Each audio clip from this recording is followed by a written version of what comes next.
জন actually যে police সদস্য মারা গেছে এবং একটা খবর বলেছে এটা আসলে কয়েকশো মারা গেছে এবং ব্রুটালি মারা গেছে। পুলিশের লোকজন আমাদেরকে বলেছে জবাই করেছে আপনার বিভিন্ন জায়গায় পুলিশ সদস্যদেরকে রাস্তায় ফেলে আন্দোলনকারী লোক জবাই করেছে। যাত্রাবাড়িতে একটা লাশ দেখেছে ঝুলিয়ে রেখেছে, এরকম ডজন ডজন লাশ ঝুলায় আসছে, অসংখ্য পুলিশ সদস্য আছে, কিন্তু পুলিশের জবাই খবরগুলো আসে নাই পত্রিকাগুলোতে। তো সেই কিন্তু পুলিশরা জানে।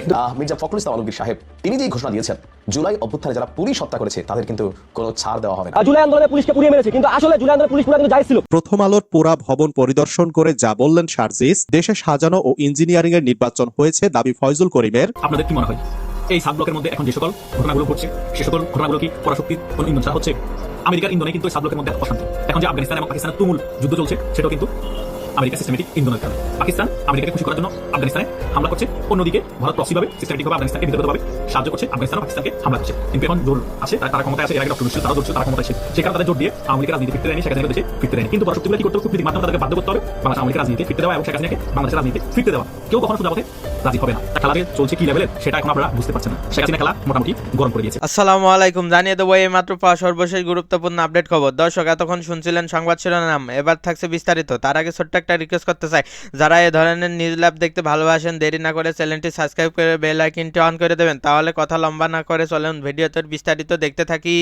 তখনও শেখ হাসিনা দেশত্যাগ করেন নাই, তখনও ওয়াকারুজ্জামান জানেন না মার্চ টু ঢাকা সফল হয়ে যাবে। তিনি কথা দিয়ে এসেছেন তখনকার প্রধানমন্ত্রীকে যে মার্চ টু ঢাকা তিনি তার সেনাবাহিনী প্রতিহত করবে, অথচ তিনি বিএনপির একজন নেতার সঙ্গে রাজনৈতিক দলগুলোর সমন্বয়ে একটা সরকার, রাজনৈতিক দলগুলোর মতামত নিয়ে একটা সরকার গঠনের আলোচনা শুরু করলেন এবং তাকে দায়িত্ব দিয়ে দিলেন। তখনও শেখ হাসিনা দেশত্যাগ করেন নাই, তখনও ওয়াকারুজ্জামান জানেন না মার্চ টু ঢাকা সফল হয়ে যাবে। তিনি কথা দিয়ে এসেছেন তখনকার প্রধানমন্ত্রীকে যে মার্চ টু ঢাকা তিনি তার সেনাবাহিনী প্রতিহত করবে, অথচ তিনি বিএনপির একজন নেতার সঙ্গে রাজনৈতিক দলগুলোর সমন্বয়ে একটা সরকার, রাজনৈতিক দলগুলোর মতামত নিয়ে একটা সরকার গঠনের আলোচনা শুরু করলেন এবং তাকে দায়িত্ব দিয়ে দিলেন।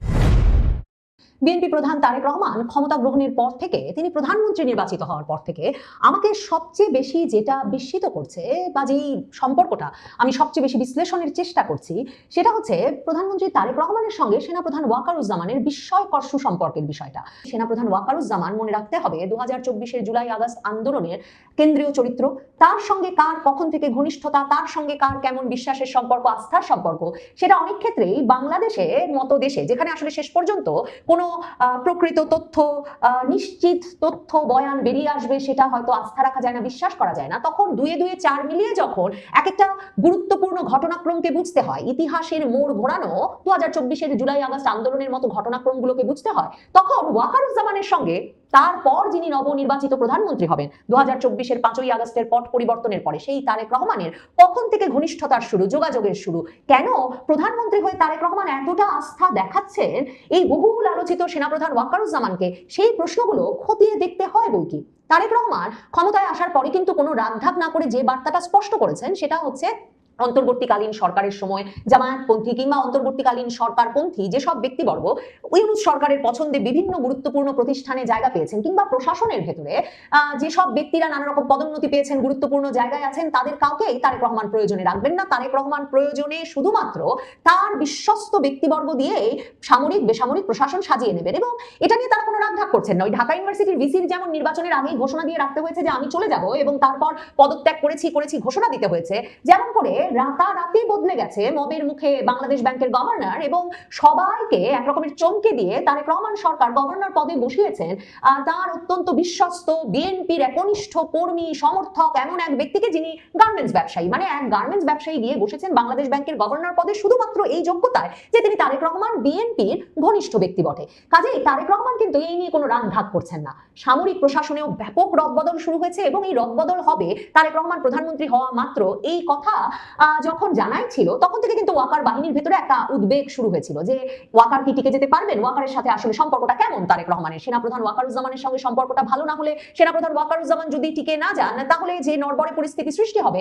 সেটা আসলে দেশের জন্য কতটা ভালো হবে, কিংবা সেনাপ্রধান ওয়াকার যদি বা টিকে যান তার ঘনিষ্ঠ ব্যক্তিদেরকে যদি তার আশপাশের বলয়ে না রেখে তারেক রহমান তার ঘনিষ্ঠ ব্যক্তিদের কিংবা ওয়াকার বিরোধী যে গোষ্ঠীটি আছে সেনাবাহিনীর ভেতর তাদেরকে উস্কে দেন এসব সেনাবাহিনীর শীর্ষ পদে রদবদলে, তাহলে যে টেনশন, উত্তেজনা, অস্থিরতা তৈরি হবে সেনাবাহিনীর ভেতরে, তার কি প্রভাব পড়বে? কিন্তু তারেক রহমান সকলকে বিস্মিত করে, মানে আমি অন্তত ভীষণ তাৎপর্যপূর্ণ মনে করছি, সরাসরি বার্তা দিয়েছেন তারেক রহমান এই সামরিক বাহিনীর রদবদলে ওয়াকারুজ্জামানের উপরেই আস্থা রাখতে চান। তিনি ওয়াকারুজ্জামানকে, যেই ব্যক্তিটি সবচেয়ে বেশি হুমকির সম্মুখীন করেছিলেন, ইউনূসের সময়কার প্রধান উপদেষ্টার কার্যালয়ের সশস্ত্র বাহিনী বিভাগের পিএসও যিনি নিযুক্ত হয়েছিলেন, লেফটেন্যান্ট জেনারেল কামরুল হাসান, খলিলুর রহমান, বর্তমান পররাষ্ট্রমন্ত্রী যিনি ঘনিষ্ঠ, খলিলুর রহমান আর কামরুল হাসান মিলে সেনাবাহিনীর ভেতরে যে একটা সমান্তরাল নেতৃত্ব তৈরির প্রচেষ্টায় ছিলেন পুরো ইউনূস আমল জুড়ে, ওয়াকারুজ্জামানকে একটা হুমকির মুখে রাখতে, ওয়াকারকে সরিয়ে ইউনূস আর খলিল দীর্ঘ সময় এই লেফটেন্যান্ট জেনারেল কামরুল হাসানকে এমনকি সেনাপ্রধান নিয়োগ করতে চেয়েছেন। তারেক রহমান এসেই প্রথমে এই লেফটেন্যান্ট জেনারেল কামরুল হাসানকে সামরিক বাহিনীর দায়িত্ব থেকেই এক রকমের অব্যাহতি দিয়ে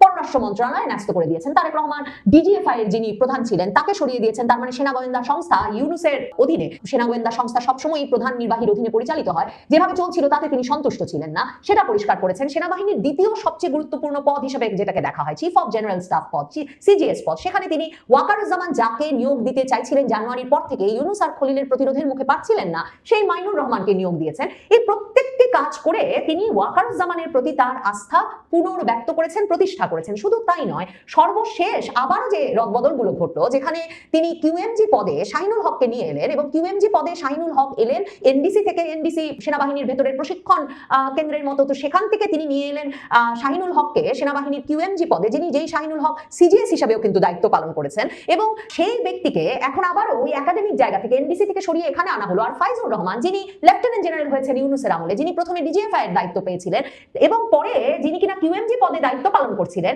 সেই লেফটেন্যান্ট জেনারেল ফাইজুর রহমানকে নিয়ে যাওয়া হয়েছে কমান্ডেন্ট হিসেবে এনডিসিতে। কাজে এই পুরো বিষয়গুলো বুঝলে সেনাবাহিনীর ভেতরে একেবারে যে একটা ওয়াকারের মানে সর্বত কমান্ড প্রতিষ্ঠার প্রতিশ্রুতি ব্যক্ত করেছেন এবং বার্তা ব্যক্ত করেছেন নবনির্বাচিত প্রধানমন্ত্রী তারেক রহমান, তাতে কোনো সন্দেহ থাকে না। কাজেই প্রশ্ন ওঠে, তারেক রহমানের সঙ্গে এই ঘনিষ্ঠতার সম্পর্ক, বিশ্বাসের সম্পর্ক ওয়াকারুজ্জামানের কবে থেকে হলো?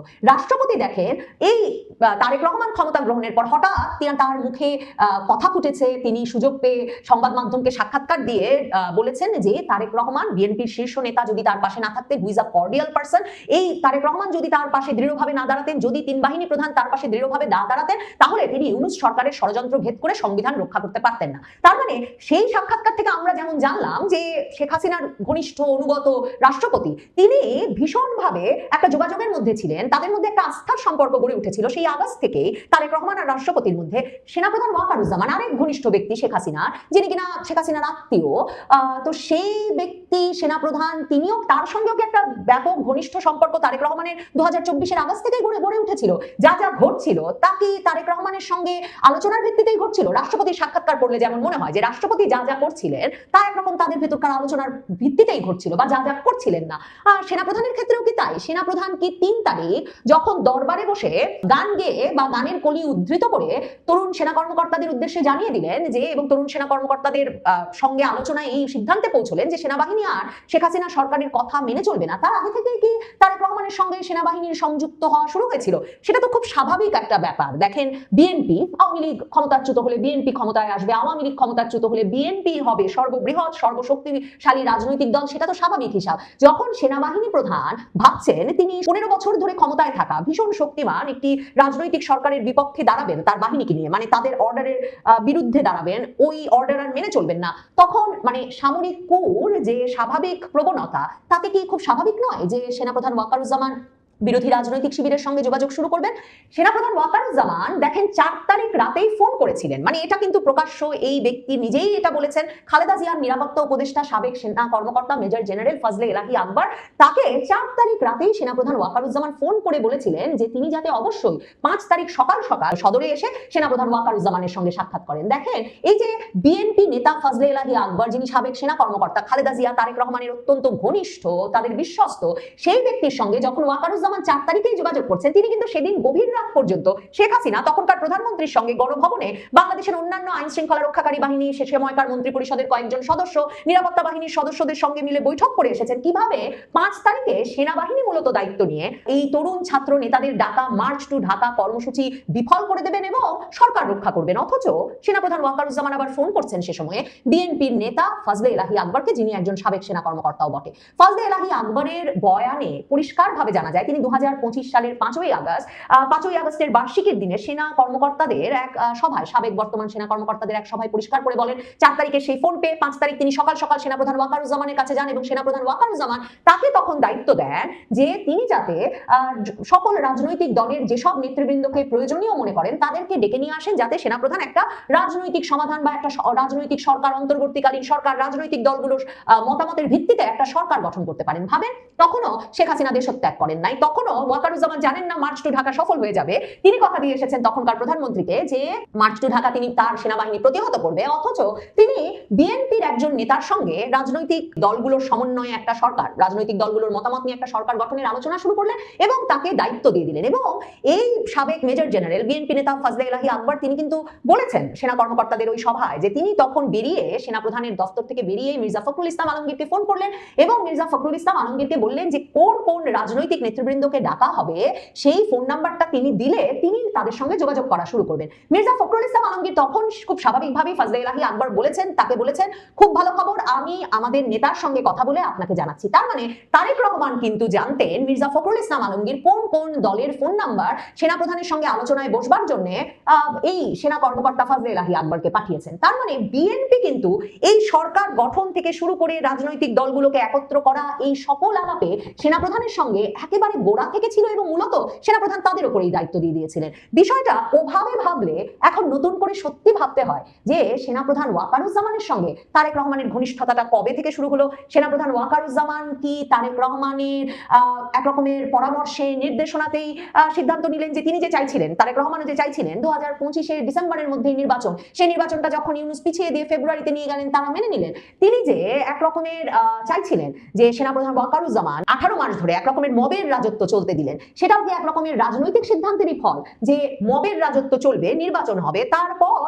আবার সব শান্ত হয়ে পড়বে একটা জাদুর পরশের মতো, এবং তার আগে পর্যন্ত, নির্বাচনের আগে পর্যন্ত অপর পক্ষকে একটা বড় প্রিয় দেশবাসী, আপনারা যে যেখান থেকে ভিডিওটি শুরু থেকে শেষটা মাত্র দেখেছেন আপনাদের সকলকে অসংখ্য ধন্যবাদ জানাই।